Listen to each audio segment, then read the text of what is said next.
तो आज के जो 10 सवाल हैं वो हैं यूपी टेट 2015 के पेपर से। और देखिए 10 महत्वपूर्ण सवाल आपके सामने 2015 के मैथ के पेपर से लेके आया हूँ प्राइमरी लेवल के, और हिंदी में एक्सप्लेनेशन होगा। तो जो अभी तक चैनल को सब्सक्राइब नहीं किए हो मास्टर साहब प्लीज़ चैनल को सब्सक्राइब कर लें। आपको इसके बदले में सिर्फ एक सब्सक्राइब पे क्लिक करना है, और आपको आने वाले टाइम में ऐसे ही सी टेट और यूपी टेट के सुपर टेट के क्वेश्चंस और वीडियो मिलते रहेंगे। तो आइए पहला क्वेश्चन सॉल्व करते हैं और देखते हैं क्या है। एक आयताकार पार्क है, 45 मीटर लंबा है तथा 30 मीटर चौड़ा है। पार्क के चारों ओर 2 मीटर चौड़ा रास्ता है, ठीक है। तो देखिए ये नीचे जो ये पार्क है 45 मीटर यहाँ से लेके यहाँ तक एक पार्क है, और 30 मीटर चौड़ा एक पार्क है। ये जो बना है ये 2.2.5 मीटर, 2.5 मीटर चौड़ा ये रास्ता है। ये इधर 2.5 मीटर, इधर 2.5 मीटर, इधर 2.5 मीटर, इधर चौड़ा रास्ता है पार्क के चारों तरफ, ठीक। एक रास्ते का क्षेत्रफल, अब ये खाली रास्ते का क्षेत्रफल निकालना है हम लोग को, ठीक। तो एक हम लोग काम करते हैं, सबसे पहले रास्ते का क्षेत्रफल निकालने के लिए देखिए 2-3 तरीके हैं, लेकिन सबसे आसान वाला हमको क्या लग रहा है, रास्ते के साथ ये लंबाई जो आपको दिख रही है, ये लंबाई कितनी होगी? कोई बता सकता है कैलकुलेट करके लंबाई? देखिए 30 इतना 30 है, इतना ये इतना कितना है? 2.5 है, 2.5 2.5 और ये इतना कितना है? 2.5 2.5 मीटर चौड़ा रास्ता है। तो 30 में 2.5 इधर जोड़ेंगे और 2.5 इधर जोड़ेंगे तो कितना हो जाएगा? 30 प्लस 2.5 2.5 5 हो गया, 35 मीटर हो गया, इधर 35 मीटर। सेम टू सेम ये 45 है, यहाँ से यहाँ तक लेके ये 45 है, इसमें 2.5 इधर जोड़ेंगे, 2.5 इधर इधर जोड़ेंगे, तो टोटल कितना हो जाएगा? ये 45 प्लस 5 कितना हो जाएगा? 50 मीटर, ठीक। ऐसा क्यों किया, क्यों निकाला ऐसे बाहर वाली? अब क्या करेंगे, हमारे सामने एक आयत आयत बना है जिसकी लंबाई है 50 मीटर और चौड़ाई है 30 मीटर, ये वाली, ठीक। अब इसका क्या करेंगे, पूरे का क्षेत्रफल निकाल लेंगे। पूरे का जब क्षेत्रफल निकालेंगे पूरे आयत का, उसमें ये भी काउंट हो जाएगा, ये जो बीच वाला है ये भी काउंट हो जाएगा ना, काउंट हो जाएगा। फिर क्या करेंगे, जब पूरे आयत का क्षेत्रफल जिसकी लंबाई चौड़ाई 50 और 35 है निकालने के बाद क्या करेंगे, जो अंदर वाला ये जो क्षेत्र बचा है उसका क्षेत्रफल निकाल के घटा देंगे। घटा देंगे मतलब कि इतना हटा देंगे, ये इतना हट जाएगा, ये इतना हट जाएगा, तो बचेगा क्या हमारे पास? खाली क्या बचेगा? रास्ता ही रास्ता बचेगा, ठीक है। उम्मीद है कि आप लोग को दिख रहा है, ये खाली रास्ता बचेगा, ये बचेगा, ठीक। तो पहला सवाल करते हैं। सबसे पहले क्या करेंगे, बाहर वाले की लंबाई चौड़ाई ज्ञात कर लेंगे। लंबाई चौड़ाई ज्ञात होने के बाद हम लोग क्या करेंगे, उसका क्षेत्रफल, तो 50 गुणे 35 यहीं पे बाहर वाले 50 गुणे 35 कितना हुआ? 0 5 25 के 5 हासिल हो, 5 15 1750 बाहर वाले रास्ते के साथ जो आयत है उसका क्षेत्रफल है 1750, माइनस घटाएंगे किसको? घटाएंगे किसको? अंदर वाला जो था, अंदर वाली की लंबाई थी, लंबाई कितनी थी? 45 और चौड़ाई कितनी थी? 30। तो इसका भी क्षेत्रफल ज्ञात कर लें। क्षेत्रफल आयत का क्या होता है? लंबाई गुणे चौड़ाई, 0 5 से 15 5 हासिल है 1, 4 से 12 13 1350 आ गया, 1350। इसमें से घटा देंगे 1350, घटा देंगे मतलब हटा देंगे, 004 400 मीटर स्क्वायर जो है वो रास्ते का क्षेत्रफल आएगा। तो इतना बनाना नहीं है, आप लोग को एग्जाम में इतना आइडिया होना चाहिए कि किस तरह से सॉल्व किया जाता है। आइए अगले सवाल की तरफ बढ़ते हैं। और ये मैंने एक पैटर्न देखा है पूरे यूपी टेट के सारे पेपर को देखा है, लेकिन जैसे जैसे साल बढ़ता गया है वैसे वैसे लेवल जो मैथ के क्वेश्चंस का है और बाकी सारे क्वेश्चन का भी वो टफ होता गया है। तो अभी 2026 में देखिए कैसा पेपर आता है। उम्मीद है कि आप लोग की तैयारी अच्छी चल रही होगी और साथ ही साथ आप लोग वीडियो देख रहे हैं। धन्यवाद इसलिए आप लोग का, और अपने दोस्तों में शेयर भी कर दें। और उम्मीद है कि आप लोग का पेपर अच्छा हो, मेरी भी तरफ से दुआ है। आप लोग अनुभव में मुझसे भले ही ज़्यादा हैं, लेकिन मेरी तरफ से आप लोग के लिए दुआ है, पेपर है। तो आप लोग का तो देखिए 3 कोण हैं जिनका अनुपात, एक त्रिभुज में कितने कोण होते हैं? 3 कोण होते हैं जिनका अनुपात दिया है 2:3:4 अनुपात है, ठीक। एक त्रिभुज के तीनों अंदर के कोण को अगर जोड़ा जाए तो कितना होता है? 180 डिग्री। ये मस्ट है, ये लॉ है, नियम है, ठीक। तो सारे कोणों को जब जोड़ा जाएगा तो 180 डिग्री। अब ये कोण, एक ये कोण तो नहीं दिया है 2 3 4 डिग्री, ये अनुपात दिया है। तो किसी भी अनुपात को गिनती बनाने के लिए मतलब इसको x से मल्टीप्लाई कर दीजिए। अब एंगल ए कितना हो गया? 2x, 2 लिख देंगे तो खाली गलत हो जाएगा, सिर्फ x से गुणा कर दीजिए, कोई भी अनुपात दिया हो। 2x, एंगल बी कितना हो जाएगा? 3x, और एंगल सी कितना हो जाएगा? 4x, ठीक। सारे कोणों को अगर जोड़ा जाए 2x plus 3x plus 4x, इसका सम कितना होगा जोड़? 180 डिग्री। यहाँ से हम लोग 4 3 7 तो 9, 9x बराबर 180 डिग्री। 180 डिग्री, x बराबर कितना आ गया? 180 बटा 9, 9 एक नम 9, 9 दूनी 18 और 0। x बराबर कितना आ गया 20। यहाँ पे लाइए मान रख दीजिए 2 गुणे 20, 2 गुणे माफ़ करिए 3 गुणे 20, यहाँ पे 4 गुणे 20। अब देखिए आंसर आ गया होगा 20 दूना 40, 20 तियां 60 और 40 दूना 80। ठीक, सबको जोड़िए देखिए देखिए 180 डिग्री आना चाहिए। देखिए 60 40 100 80 180 डिग्री। ठीक है, तो कौन सा ऑप्शन है 40 60 80? Option number C. Option number C है वो करेक्ट है। तो अगले सवाल की ओर बढ़ते हैं। देखिए ये सवाल बहुत बार रिपीट हो चुका है और 2016 के पेपर में तो इसी फॉर्मूले पे 2 सवाल मिल गए थे आप लोग को। एक ही फॉर्मूले पे 2 सवाल आ गए थे। तो ये बड़ा इंपॉर्टेंट हमको फॉर्मूला लग रहा है। ये 10th क्लास का फॉर्मूला है। 2 संख्याओं का लासा और मासा दिया रहता है। 2 संख्या है उनका लासा और मासा हमको दिया है। ठीक, और उनमें से एक संख्या दिया है, उनमें एक संख्या दिया है 117, तो दूसरी संख्या क्या होगी? तो ये फॉर्मूला आप लोग ज़रूर एकदम याद कर लीजिए। इस पे बहुत सवाल मिल रहे हैं, बार-बार मिल रहे हैं यूपी टेट में। तो लासा गुणे मासा बराबर पहली संख्या गुणे दूसरी संख्या। तो मासा है 13 और लासा कितना है 1989। उनमें से एक संख्या क्या है 17, तो दूसरी संख्या x लिख देते हैं x। x का मान याद कर लेंगे, x 17, x के साथ 17 गुणे में है तो दूसरी तरफ आएगा तो कहाँ आ जाएगा? आप सब लोग 117 है, माफ़ करिएगा 117 है। 1989 बटे में क्या आ जाएगा 117 बराबर x। अब देखिए कट रहा है, हाँ 13 के पहाड़े में आप लोग जानते हैं 13 के नम 13, 13 नवा 117, 9 एक नम 9, 9 दूनी 18, फिर एक बचा 9 दूनी 18, 9 एक नम 9। x बराबर कितना आ गया 221। देखिए 2015 के पेपर में तो खाली ऑप्शन सी ही सही आ रहा है, सारे सवाल का ऑप्शन सी ही सही आ रहा है। आप लोग तुक्का मारने के प्लानिंग में होंगे तो सी मारिएगा। अगला सवाल है, ये भी पिछले साल के पेपर में आया था, मतलब 2016 के पेपर में आया था। इस पैटर्न पे आया था, इस फॉर्मूले पे आया था। एक गोदाम है 60 मीटर 40 मीटर 30 में घनाभकार गोदाम है, घनाभकार गोदाम है।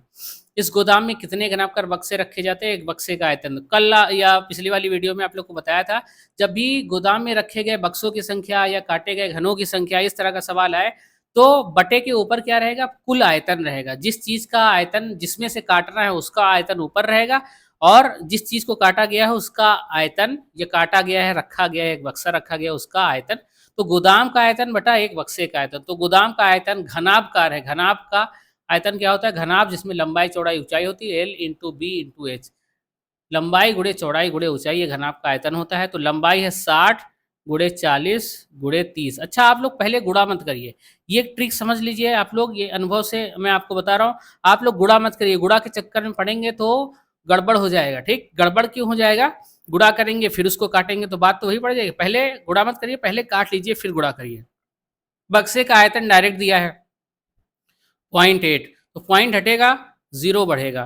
तो 8 एक नम 8, 8 पंचे 40। ठीक, 8 पंचे 40 गुणा कर देते हैं। 6 पंचे 30, 30 तियां कितना हो गया 90। 90 और कितने जीरो छोड़े थे? 1 2 3, 1 2 3। तो कौन सा ऑप्शन? फिर ऑप्शन सी आ रहा है। तो आप लोग देखिए 2015 के पेपर में खाली ऑप्शन सी सही आ रहा था। अगला सवाल देखिए, ये कक्षा 9 का सवाल है। इसमें 2 फॉर्मूले यूज होंगे। कक्षा 8 में फॉर्मूला पढ़ाया जाता है a माइनस बी का whole square, A square plus B square minus 2ab, A square minus B square, A plus B, A minus B. तो ठीक है, ये हमने क्या किया, ये जो है ये पूरा सवाल यहाँ पे लिख लिया। अब इस तरह के सवाल को हल करने के लिए हम लोग को रेशनलाइज करना पड़ता है। रेशनलाइजिंग फैक्टर क्या लेंगे? √3+1। अपने मन से कुछ गुणा करेंगे, जिस गिनती का भाग करेंगे उसी गिनती का गुणा करें, इसीलिए। तो देखिए √3 यहाँ पे जो निशान है उसका उल्टा निशान यहाँ लगाना है, बाकी माफ करिएगा बाकी सब सेम रहेगा। ठीक, जो यहाँ निशान लगा है, जो यहाँ निशान लगा है उसका उल्टा निशान यहाँ लगाना है और बाकी सब सेम रहेगा। ठीक, और ऊपर जिससे अपने मन से ये भाग दे रहे हैं ना, ये तो सवाल था पूरा, ये अपने मन से भाग दे रहे हैं। तो सवाल को बैलेंस बनाए रखने के लिए ऊपर भी भाग उसी गिनती से देना। अब यहाँ पे निशान मत चेंज करिएगा। सबसे पहले हर वाले को देखना है, इसको देखना है, सेम टू सेम गिनती लिख देना, निशान पलट देना। जो निशान नीचे रहेगा वही चीज़ ऊपर लिख दिया जाएगा। अब देखिए बीच में गुणे का निशान लगा है, तो गुणा करने में आप लोग जानते हैं ऊपर वाली गिनती का ऊपर से गुणा कर देते हैं। तो 2 चीज़ गुणे में सेम चीज़ लिखिए, इसका होल स्क्वायर हो जाएगा। और बटे में देखिए इस फॉर्म में बन रहा है। एक गिनती है, दोनों गिनती सेम है, खाली माइनस प्लस का अंतर है। देखिए ये ए यहाँ है, ए यहाँ, बी यहाँ है, बी यहाँ, खाली माइनस प्लस का अंतर है। तो इसको बंद करके क्या लिख सकते हैं? ए स्क्वायर माइनस बी स्क्वायर, मतलब पहली वाली गिनती का स्क्वायर मतलब रूट 3 का स्क्वायर माइनस लगा के बाद वाली गिनती का स्क्वायर। अब इसको ओपन कर लेंगे और हमको रिजल्ट मिल जाएगा शायद। ठीक, यहाँ पे a माइनस बी का होल स्क्वायर फॉर्मूला लगा देंगे तो a स्क्वायर मतलब रूट 3 का स्क्वायर, ये फॉर्मूला इस्तेमाल कर रहे हैं, प्लस बी स्क्वायर मतलब बाद वाली गिनती का स्क्वायर माइनस 2, ए जो है हमारा वो है रूट 3 और बी जो है वो है 1। ठीक, बटे में क्या लिखेंगे, बटे में यही रूट 3 का स्क्वायर, किसी भी रूट वाली गिनती का जब स्क्वायर किया जाता है तो रूट और ये गिनती, ये रूट और ये स्क्वायर कट जाता है, बचेगा क्या 3, और 1 का स्क्वायर तो क्या आएगा 1 ही आएगा। तो रूट 3 का फिर से स्क्वायर, रूट और ये स्क्वायर कट जाएगा, क्या बचेगा 3 बचेगा, और 1 का स्क्वायर 1 माइनस 2 रूट 3, 1 से गुणा करेंगे बटे में क्या बचेगा 2। ठीक, तो अब आइए यहाँ पे देखते हैं, तो 3 और 1 कितना हो गया 4 माइनस 2 रूट 3, बटे में क्या बचा है 2। ध्यान रहे कि रूट में ये पूरी गिनती नहीं जुड़ सकती, ये जैसे आप लोग सोचे कि 4 माइनस 2 कर दें तो 2 रूट 3, नहीं, ये 4 पूरी पूरी गिनती है, ये रूट अलग है, ये दोनों आपस में जुड़ घट नहीं सकते हैं।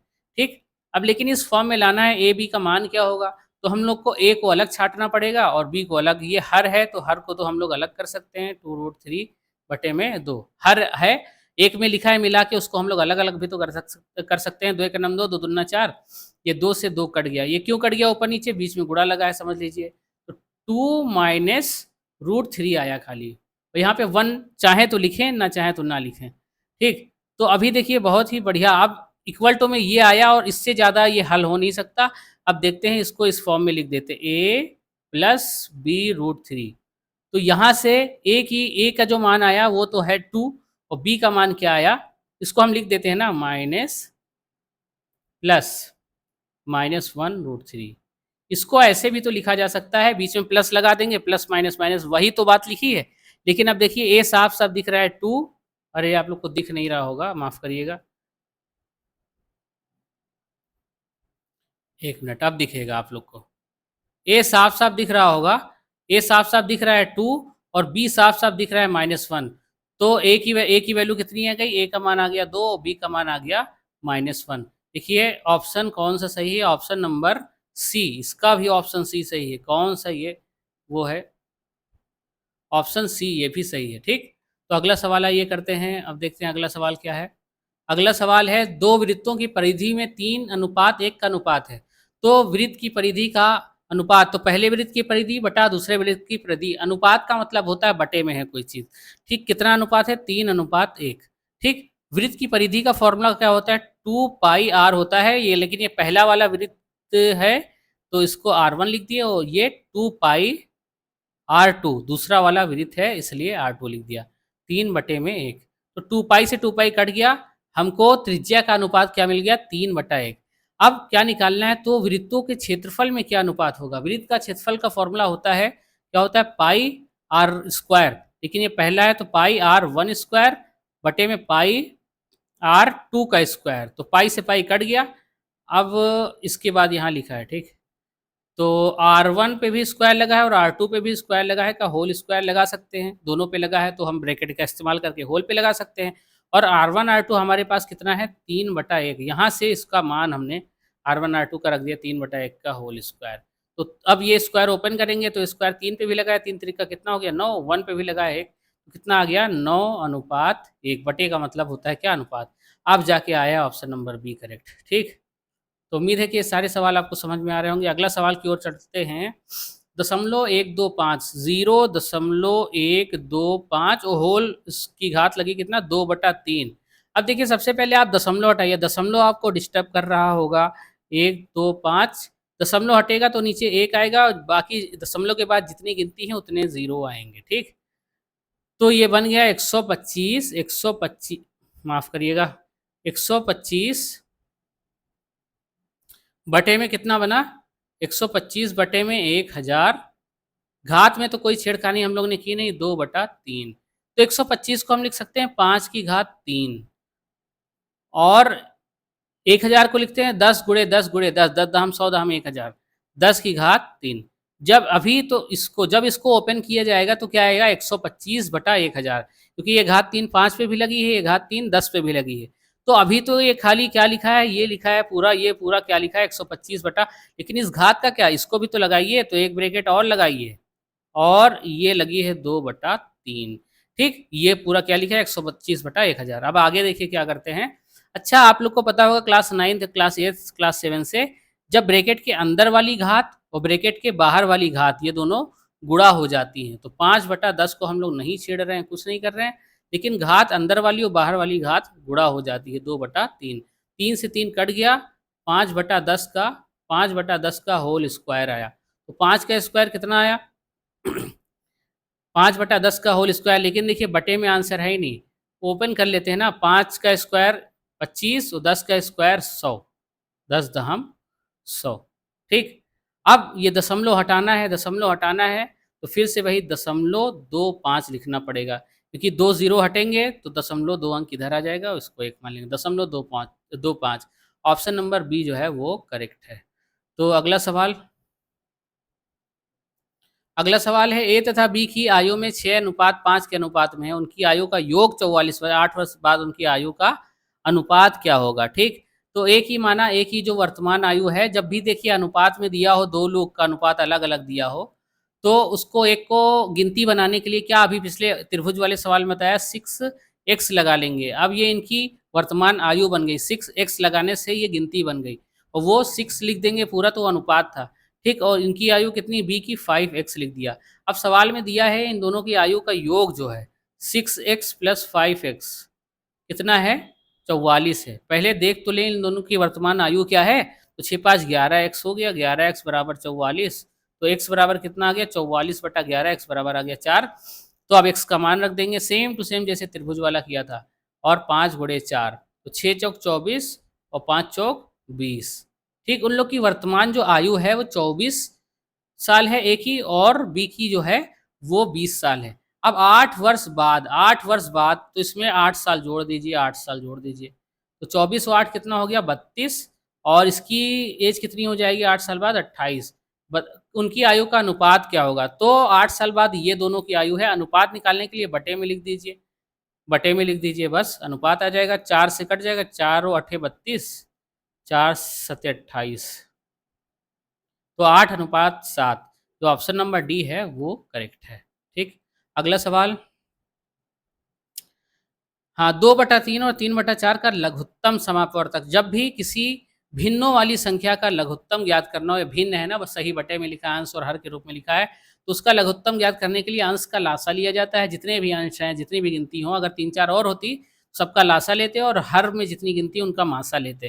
ठीक, तो अंश का लासा 2-3 का लघुत्तम मतलब लासा क्या होगा? 2-3 का लासा तो 6 होगा, और 3 और 4 का मासा क्या होगा? 3 का अपवर्तक लिखें 1 लिखें, 3 लिखें, बस। तो 4 का अपवर्तक लिखें 1 है, ठीक, 2 है, 4 है, तो इन दोनों का मासा क्या हुआ? 1। तो इसलिए देखिए 6/1 आया, इसलिए 2/3 और 3/4 का लासा कितना आया? 6 आया। Option number D, option D जो है वो करेक्ट है। ठीक, तो ये आप लोग ध्यान रखिए कि जब भी दो भिन्न के रूप में हो तो अंश का लासा लिया जाता है और हर का मासा लिया जाता है। अगला सवाल जो है वो बढ़िया लेवल का सवाल है, किसी भिन्न के अंश की। इस तरह का भी सवाल हर पेपर में एक ना एक या दो सवाल देखने को जरूर मिले हैं, और आगे के सवाल 16, 18 इन सब पेपर में इस तरह के सवाल बहुत आए हैं। कक्षा 10 के लेवल का ये सवाल है। किसी भिन्न के अंश में 20% की कमी तथा हर में 10% बढ़ा दिया जाए तो भिन्न का मान इतना हो जाता है। तो भिन्न का मान क्या है? ठीक, तो मान लिया जब ना हमको अंश पता है ना हर पता है, तो भिन्न मान लिया क्या? x/y। तो अब अंश, अगर मान लीजिए अंश जो है वो x है, तो x में हम 20% की कमी कर रहे हैं, तो x का 20% कितना होता है? x गुणे 20/100, मतलब 20 के नम 20 × 100, x/5 हुआ। तो x था उसमें 20% की कमी कर दी गई, तो x माइनस कितना हो गया? x/5। और y तथा हर में, हर जो है हमारा वो y है, y में 10% बढ़ा दिया गया, तो पहले y का 10% पता तो करें। 10 के नम 10 हम 100, y/10 आया, y/10, y का 10% कितना आया? y/10। ठीक, अब इसमें बढ़ाया गया है, ध्यान रखिए इसमें बढ़ाया गया है, इसमें क्या किया गया है? बढ़ाया गया, ये देखिए बढ़ा दिया गया, तो बढ़ाया गया तो प्लस करना पड़ेगा, और तो भिन्न का मान कितना हो गया? 16/55। अब इधर वाले को हल करना है, तो कैसी गुणा कर लें? 5 को x से करेंगे 5x माइनस x/5, 10 को y से करेंगे 10y, इसके नीचे 1 है, y को x से करेंगे y/10। अब बराबर कितना होता है, 16/55। तो एक्स बटा वाई कितना है, यही निकालना है, ठीक। तो 5x में से एक एक्स चला गया, कितना बचा, 4x/5। और इसको पलट देंगे, क्योंकि बटे के नीचे जब बटा हो तो ऊपर वाला वैसे को वैसे लिख देते हैं और नीचे वाले को पलट देते हैं। 10 ऊपर चला जाएगा, 10y में से 1y जोड़ेंगे तो कितना हो जाएगा, 11y हो जाएगा। तो इसका मान आना कितना है, 16/55 होता है। अब यहाँ पे लिखते हैं, नीचे दिख नहीं रहा होगा मास्टर साहब लोग को। तो 5 के नम 5, 5 दूनी 10, ठीक। एक तो ये बात। तो x बटा वाई को बचा लेते हैं, x बटा वाई को बचा लेते हैं, क्योंकि वही हमको निकालना है, भिन्न क्या है। x बटा वाई को बचा लेते हैं, इधर है 16/55। और देखिए जो x के साथ ऊपर है वो इधर नीचे चला आएगा। देखिए 4 और 2, नीचे 11 था तो उधर जाएगा तो कितना हो जाएगा, ऊपर चला जाएगा। और ये x के साथ बटे में ऊपर 4 और 2 थे, 4 दूनी 8, तो इधर जब इक्वल टू के इधर आएंगे तो नीचे चले आएंगे। तो 11 का नम 11, 11 पचे 55, 8 का नम 8, 8 दूनी 16। एक्स बटा वाई कितना आ गया, एक्स बटा वाई बराबर आ गया 2/5। कौन सा ऑप्शन है, ऑप्शन ए सही। अब जाके ये ऑप्शन सही आया। तो ठीक है, तो ये 10 सवाल थे जो अभी हमने आप लोग को बताया, सिखाने की कोशिश की है। आप लोग भले ही अनुभव में मुझसे ज़्यादा हैं, लेकिन अपने दोस्तों में वीडियो शेयर कर दें, इससे बाकी जो 2-3 दिन बचे हैं उसमें आप लोग तैयारी कर लें। और देखिए इस तरह का अभी और जो साल बचे हैं, 15, 14, 13, 12, 11, वो सब भी इसी 3 दिन में अपलोड करने की पूरी कोशिश करूँगा। तो उम्मीद है, और मैं दुआ करता हूँ कि आप लोग का एग्ज़ाम बढ़िया जाए और बढ़िया से आप लोग पेपर निकालें। अपने दोस्तों में शेयर कर दें, मेरी वीडियो को लाइक कर दें, चैनल को सब्सक्राइब कर लें। धन्यवाद।